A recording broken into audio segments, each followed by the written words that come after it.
geesiyaasha dhiiran ee u dhaartay xoreynta iyo xasilinta gobolada kala duwan ee dalka oo wada guluf dagaal oo ka dhana dhig miiratada arxanka daran ee al-shabaab kana soo faraxashay xoreynta inta badan deegaanada xeebta gobolka Shabeellaha Hoose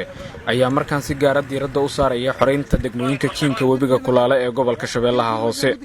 wadada dheer ee xiriirisa degmooyinka Afgooye ilaa iyo degmada Janaale ee gobolka Shabeellaha Hoose waa mid ahmiyad gaar ah u leh maamulidda iyo gacan ku dhigidda guud ahaanba degmooyinka webiga mare ee gobolkaasi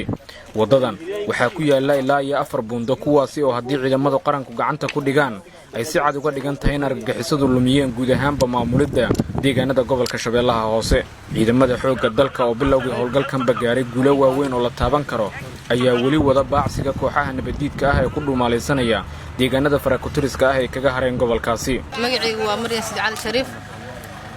sababtii ugu dhalisay inaan anigoo dumar ah aan diriiska iyo qoriga u qaato waxay tahay inaan dalkayga ku xireeyo cadawga Soomaaliyeed mid ku soo duulay iyo mid wadanka gudihiisa u dhashaba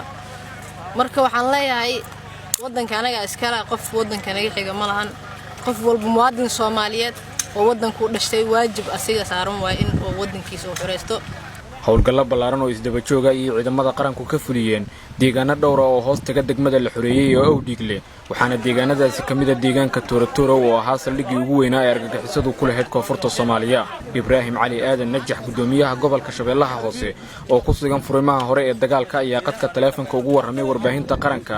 waxa uu na faahfaahiyay howlgalladii ugu dambeeyay ee ciidamada qaranku ka sameeyeen deegaanada la xoreeyay howlgallo guud ahaan ayaa jira ciidanka Tooratooro oo howlgal ballaaran ay ka wadaan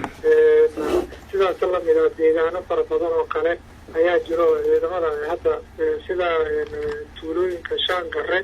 oo ka horeysaan howlgalla horena ciidanka inay ku gaareen kooxaha nabadiidka oo saldhigyaha halkaa ku lahaan la burburiyey ciidamada ayaa hadda howlgallo ka wada nawaaxiyadaas oo idil tuulooyinka kale Mubarak ilaa iyo dhulkaan oo idil kooxaha nabadiidka ay shirkoolada shacabka iyo dowladda Soomaaliyeed maamulkooda ay ku dhibaateeyaan ay ku soo maleegaan oo dhan maanta waxaan xaqiijinayaa in ciidanka howlgal ballaaran ay ka wadaan howlgalladii hore aad buu uga duwan yahay shacabka Soomaaliyeed iyo shacabka gobolka ku noolba waanu xaqiijinaynaa waxyaabaha ugu horeeya howlgalkan uu kaga duwan yahay howlgalladii hore waxaan dhihi karnaa howlgalkan waa howlgal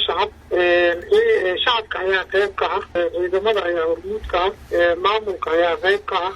kooxaha nabadiidka ah haddii ay ahaan lahayd inay dadku ku dhex dhuuntaan hadda fursadeeda uma banaana oo shacabkii ayaa howlgalka qayb lixaad leh ka qaadanaya shacabka Soomaaliyeed oo qaati ka taagan gumaadka iyo gardarrada arxanlaawayaasha al-shabaab ayaa il gaar ah markan ku haya howlgallada xoreynta gobolada kala duwan ee dalka iyadoona argagixisadu markaan arkayaan xeelado iyo wajiyo ka duwan kuwii hore isla markaan ay ku hungoobeen weeraradii gaadmada ahaa ee ku qaadi jireen saldhigyada ciidamada xoogga dalku ka sameystaan deegaanada ay ka xoreeyaan waa astaanta dalkeena calanka ayaa iska leh Soomaaliya waa astaanta dalkeena